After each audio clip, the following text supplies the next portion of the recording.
ఎంత రైతులది ఇదంతా big challenge. ఇప్పుడు నేనంటే వదిలేసిన ఓ 10 టన్నులు పోతే పోయింది, వాళ్ళని ఎవరు వస్తే వాళ్ళని వీకపోవన్నా తీసుకుపోయి తినమని చెప్పినాం. అది మందు కూడా వేయలేదు కాబట్టి చాలా మందికి నేను కూడా పంపించిన బస్తాలు వేసి. ఓకే. కానీ మామూలు రైతు పరిస్థితి ఏంది, నిజంగా వ్యవసాయం మీద ఆధారపడ్డ పరిస్థితి ఏం చెప్పు శివ. చాలా మంది ఉరేసుకొని చనిపోతున్నారు కదా ఈజీగా సూసైడ్ చేసుకో. ఇప్పుడు నేను డబ్బులు సరే నేను దేవుడి వల్ల మంచిగా ఉన్న వాటికి 3 కోట్లు, అసలు ఈ వ్యవసాయంలో కోట్ల రూపాయలు లక్షల రూపాయలు పెడితే బయటకు వస్తున్నాయి అసలు ఏడొస్తాయి వస్తున్నాయా? సరే నేను వ్యవసాయం నాకు సరే నేనంటే మాట్లాడదాం, ఇదే తోటని మామూలు సాధారణ రైతు పండిస్తే పరిస్థితి ఏంది, చచ్చిపోవాలా? అవును.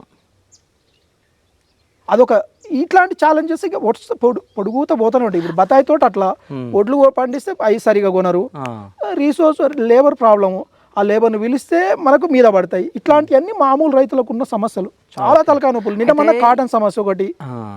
అయితే ఇంకోటి ఏంటంటే ఈ వ్యవసాయం గురించి మాట్లాడుతున్నప్పుడు ఈ పొలిటికల్ లీడర్లు అంటే దానికి కనిష్ట ధర ఇస్తాం అది ఇది అని అంటారుగా, అసలు కనిష్ట ధర అంటే ఏంది అసలు? ఆ ఎంఎస్పి అనేది అసలు ఎవరికి తెలియదు.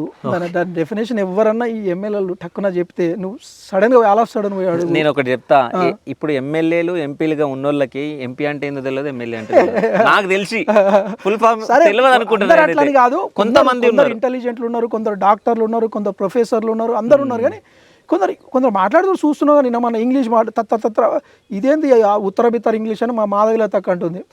ఇంతకుముందు మేము చదువుకున్నప్పుడు అందరం ఒకటే దగ్గర ఉండేది. వాళ్ళ తమ్ముడు మాకు ఫ్రెండ్ పవన్ అని.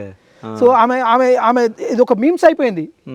ఇదేంది అదేమంటది ఆమె ఏదో పదం వాడుతుంది. ఓకే, తిరకాస్ ఇంగ్లీష్ అని అంట. ఎందుకు ఇప్పుడు అంటే మళ్ళీ ఈ టాపిక్ ఎందుకు వచ్చిందంటే తెలియని వాళ్ళని కాదు, తెలిసిన వాళ్ళు ఉన్నారు, ఫ్లూయెంట్ ఇంగ్లీష్ మాట్లాడిన వాళ్ళు ఉన్నారు, హిందీ ఇంగ్లీష్ అనర్గళంగా మాట్లాడడం అందరు ఉన్నారు. కానీ వచ్చిన దాన్ని కొంచెం క్షుణ్ణంగా సబ్జెక్టివ్గా మాట్లాడి మనుషులకు అక్కడ వచ్చేట్టు చేయమన్నా. ఈ ప్రజాప్రతినిధులు అంటే మీరు సరే ఎట్లా తింటారు, దోసుకురు. ఇక జనాలకు చాలా మందికి 90% 80% మీరు ఏం చేస్తారో తెలియదు. సరే 20% తెలిసినా ఏం చేయలేరు. ఇక 5% అయితే మీరు ఏం చేస్తారో మాకు అందరికి తెలుసు.